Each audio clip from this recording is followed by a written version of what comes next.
என் அன்பு குழந்தையே, என் வார்த்தைகளை நீ அடிக்கடி கேட்க, வாழ்வாங்கு வாழ இந்த சேனலை சப்ஸ்கிரைப் செய்து கொள். அல்லாஹ் மலிக்.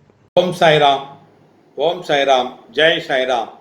உலகெங்கிலும் இருக்கிற என்னுடைய சாய் சொந்தங்களுக்கு இவ்விதமான கூட்டு பிரார்த்தனைகளை வெற்றிகரமாக நிகழ்த்துவதற்கு என்னை பெற்ற பெற்றோர்களுடைய வாழ்த்துக்களாலும் நான் வணங்குகின்ற எல்லா தெய்வங்களுடைய பிரதிநிதியாக இருக்கிற நம்முடைய சாயிநாதருடைய பேரருளினாலும் உங்களுடைய பேராதரவினாலும் இத்தகைய பிரார்த்தனைகளை வெற்றிகரமாக நிகழ்த்துவதற்கு முயற்சி செய்து கொண்டிருக்கிறோம். அந்த முயற்சியிலே நமக்கு பல பலன்களை சாயப்பா கொடுத்திருக்கிறார். சாயப்பா எப்படி சச்சரித்திரத்திலே கூறியிருக்கிறாரோ அதே போல நமக்கெல்லாம் அந்தந்த விஷயங்களை எப்படி பகவத்கீதையிலே என்னவெல்லாம் நமக்கு தேவையோ அவைகளை எல்லாம் எழுத பெற்றிருக்கிறதோ அதுபோல நம்முடைய சச்சரித்திரத்திலே லாக் அவுட் பண்ணியிருக்காங்க இல்லையா. இந்த சிறுகடை வியாபாரிகள், தொழிலாளிகள், அன்றாடம் காட்சிகள், தினக்கூலிகள், இவங்கெல்லாம் என்ன பாடுபடுறாங்க, எப்படி கஷ்டப்படுறாங்க, இவங்களுக்கு என்ன பண்றது. ஒரு கூலியை இப்போ அரசாங்கமே சொல்லிடுது, இந்த பீரியட்ல, இந்த மாதிரி கஷ்டமான பீரியட்ல இந்த தொழிலாளி எல்லாம் கஷ்டப்படக்கூடாது, ஆகினாலே அவங்களுக்கெல்லாம் சம்பளம் கொடுத்துடணும் அப்படின்னு சொல்லிட்டு அறிவுறுத்திருக்கிறாங்க.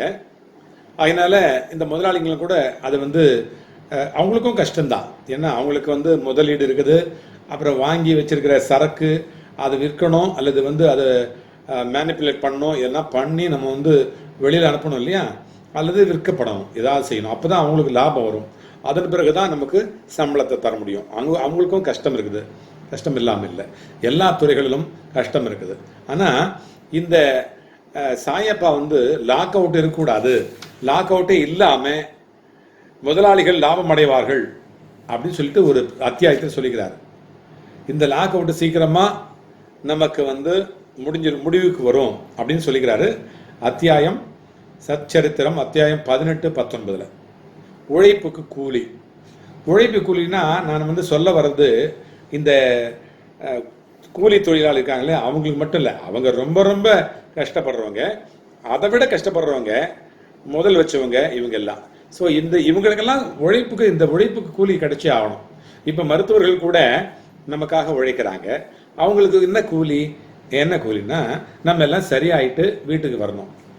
இந்த மாதிரி நோயோடு இருக்காங்க இல்லையா, இவங்க எல்லாம் நோயாளின்றதே இருக்கக்கூடாது, இந்த கொரோனா நோய் இருக்கக்கூடாது, அவங்கெல்லாம் வீட்டுக்கு போயிடணும், சரியாகப்பட்டு வீட்டுக்கு போயிடணும். அப்போதான் அவங்களுக்கு ஒரு நிறைவான ஒரு பணி நிறைவு அவங்களுக்கு கிடைக்கும். அதனால இந்த மாதிரி ஒரு உழைப்புக்கு கூலி என்ன அப்படின்னு பார்த்தோம்னா, அவர் அத்தியாயம் 18-19 சொல்றாரு, ஒரு நாள் மதியான வேளையில, அதாவது சம்பளத்தை அப்பப்போ கொடுத்துடணும், அப்பப்போ செட்டில் பண்ணணும். எப்படி முகமது நபி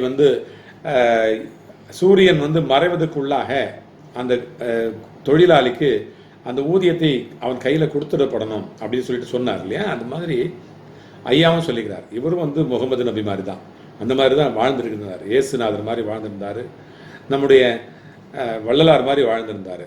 அதனால ஒரு நாள் மதியான வேளையில, அந்த சச்சரித்திரம் 18-19 அத்தியாயத்துல, ஒரு நாள் மதியான வேளையில ராதாகிருஷ்ண மாயின் வீட்டிற்கு அருகிலே பாபா எனக்கு ஒரு ஏணி கொண்டு வாருங்கள் என்று கூறினார். சிலர் அதை கொண்டு பாபா குறிப்பிட்டபடி அதை ஒரு வீட்டு சுவரிலே சாய்த்து வைத்தார்கள். வாமன் கோத்தருடைய வீட்டு கூரையின் மீது ஏறி, வாமன் கோத்தர்னு அவர் பேர், அவருடைய வீட்டினுடைய கூரையின் மீது ஏறி ராதாகிருஷ்ணமாயின் கூரையின் மீது நடந்து சென்று மற்றொரு மூலையிலே இருந்து கீழே இறங்கினார் பாபா. பாபா எந்த குறிக்கோளுடன் இருந்தார் என்பதை ஒருவரும் அறிய இயலவில்லை. மலேரியா காய்ச்சலால் ராதாகிருஷ்ணமாயி நடுநடுங்கி கொண்டிருந்தாள். அதை விரட்டுவதற்கு அவர் மேலே ஏறி இருக்கலாம். கீழே இறங்கிய உடனே ஏணியை கொண்டு வந்தவர்களுக்கு பாபா 2 ரூபாய் கொடுத்தார். 2 ரூபாய், இப்பெல்லாம் 2 ரூபான்றது ரொம்ப பெரிய அமௌண்ட். 2 ரூபாய் கொடுத்தார். சிலர் தைரியத்துடன் பாபாவை ஏன் அவர் இவ்வளவு அதிகம் கொடுத்தார் என்று கேட்டார்கள். அதற்கு அவர், ஒருவரும் மற்றவர்களின் உழைப்பை வெறுமையாக கொள்ளக்கூடாது, ஒருவரும் மற்றவர்களுடைய உழைப்பை வெறுமையாக கொள்ளவே கூடாது என்று கூறினார். உழைப்பவனுக்கு அவனுக்கு உரியவைகள் ஒழுங்காகவும் தாராளமாகவும் கொடுக்கப்பட வேண்டும். பாபா அறிவுறுத்திய இந்த கொள்கை பின்பற்றப்பட்டால், அதாவது உழைப்பிற்கான கூலி ஒழுங்காகவும் திருப்திகரமாகவும் அளிக்கப்பட்டால் தொழிலாளர்கள் இன்னும் சிறப்பாக வேலை செய்வார்கள் என்று பாபா சொல்லியிருக்கிறார். தொழிலாளர்களும் முதலாளிகளும் லாபமே அடைவார்கள். இழுத்து மூடுவதற்கோ, லாக் அவுட் என்று சொல்லக்கூடிய இழுத்து மூடுவதற்கோ, வேலை நிறுத்தங்களுக்கோ இங்கே இடமே இல்லை. தொழிலாளி முதலாளி மனஸ்தாபமும் இல்லை அப்படின்னு சொல்லிக்கிறாரு. தன்னுடைய சச்சரித்திரத்தில் 18-19 அத்தியாயத்தில் சொல்லியிருக்கிறாரு. ஐயா சொல்லிக்கிறாரு, அப்பா இந்த மாதிரி சொல்லியிருக்கிறார். இந்த மாதிரி அரசாங்கம் இன்னைக்கு இந்த கஷ்டம், தொழிலாளிகளுடைய கஷ்டத்தை பார்த்து இந்த மாதிரி அறிவுறுத்திருக்குது. இந்த கஷ்டம் சீக்கிரமாகவே முடிவுக்கு நம்ம எல்லாம் மீண்டும் சீக்கிரமாகவே தொழிலுக்கு திரும்பக்கூடிய ஒரு நல்ல ஒரு தருணம் நமக்கு வரும் என்பது திண்ணம் சாயப்பா செஞ்சு கொடுப்பாரு. ஆகினால நம்ம எல்லாரும் சேர்ந்திருப்போம், இணைஞ்சிருப்போம், இந்த பிரார்த்தனையில் இணைஞ்சிருப்போம். இந்த பிரார்த்தனையின் மூலமாக எத்தனையோ நாடுகளில் அங்கங்கே முடங்கி இருக்கிறாங்க. இப்போ குவைத்திலேருந்து ஒரு குப்பாயின்னு ஒரு அம்மா இருக்கிறாங்க, குவைத்தில் குமாரின்னு இருக்கிறாங்க, அங்கே ராஜேஷ்னு ஒரு தம்பி இருக்கிறாரு. இவங்க எல்லாம் அப்படியே அங்கங்கே முடங்கி இருக்கிறாங்க. என்னன்னா அவங்களுக்கு சம்பளம் வரும்னு தெரியல. சம்பளம் வருமா வராதா, பாதி சம்பளம் வருமா, இல்லை சாப்பிட்றதுக்காவது கிடைக்குமா, இல்லை தங்கறதுக்கு வாடகை கொடுக்கறதுக்கு வருமா, இல்லை வீட்டுக்கு நம்ம நாட்டுக்கு வந்துடுறதுக்கு திருப்பி வர்றதுக்கு தேவையான பொருளாதாரம் அதன் மூலமாக நமக்கு கிடைக்குமா அப்படிங்கிற ஒரு டவுட்ஃபுல்லாகவே அங்கே இருக்கிறாங்க. அங்கே இருக்கிறதே கஷ்டம். சில நேரங்களில் அங்கே தங்கி இருக்கிறதே, அந்த நாட்டில் தங்கி இருக்கிறதுக்கே அவங்களுக்கு விசாவே முடிஞ்சு போச்சு. சிலர் பாஸ்போர்ட்டை வாங்கி வச்சுக்கிட்டு தரமாட்டேங்கிறாங்க. இந்த மாதிரி ஒரு சூழ்நிலை அங்கே இருக்குது. அதனால தான் பாபா சொல்கிறாரு, இந்த மாதிரி அவங்களுக்கு ஊதியத்தை சீக்கிரமாகவே ஒழுங்கான முறையில் திருப்திகரமாக தந்துட்டாலே எல்லாமே நல்ல முடிவுக்கு வரும் அப்படின்னு சொல்கிறார். இதெல்லாம் ஒரு முடிவுக்கு வர்றதுக்காக தான், ஏதோ ஒரு விஷயத்துக்காக தான் சாயப்பா செஞ்சுருக்கிறாரு. சாயப்பாவை வழிபடுவோம், சாயப்பாவை கும்பிடுவோம், அவரை உபாசனை பண்ணுவோம். இந்த பிரார்த்தனையில் நம்ம எல்லாரும் இணைஞ்சிருப்போம்.